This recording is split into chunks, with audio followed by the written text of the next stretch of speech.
Lami ka admikat na kamta ka post DSC mau korwan. Kubli pi ke subscribers buat kumju yang baru. Te ha kanek video ngadon ke ban HP ha ka bai te buat kejing tips syapang ka written test examination jangka post DSC Southwest Kasil District mau korwan. Dengan puli ya notification Government of Meghalaya Office of the Deputy Commissioner District Selection Committee Southwest Kasil District mau korwan. Santrik Januari Arjar Punru. Notice: this is for general information that the District Selection Committee Southwest Kasil District will conduct the written examination for the post advertised wide date Mokrowat 31st July 2024 by District Selection Committee DSC as per schedule below. The katkum ka notice ka District Selection Committee Southwest Kasil kalapan mi iya ka admirkat ban penlong ya ka written examination namta ka post kaba ladapan mi nadu kalai pui terik Julai arajar fusau ban kita ki post kilong jong ka post grade 4 bat LDA ditangin pa imanta name of the post grade 4 and LDA date of examination arpusau terik Januari arajar arpunreo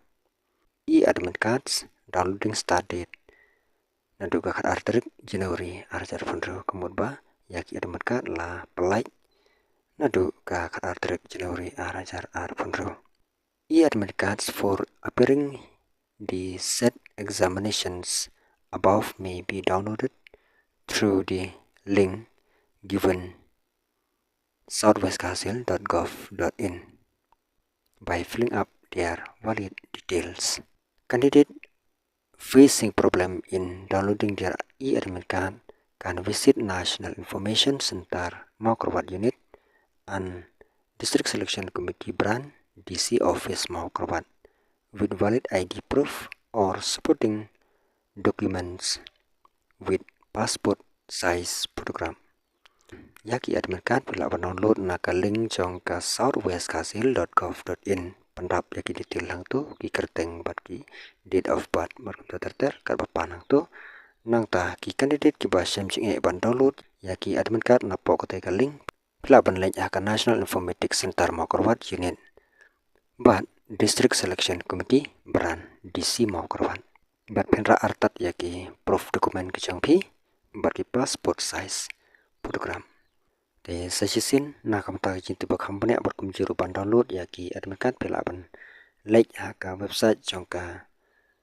southwestkasildistrict.gov.in all the best ya kitu ki candidate ki ban appear ya ketika exam te tangkum tangin saya kundu pada next video. God bless you.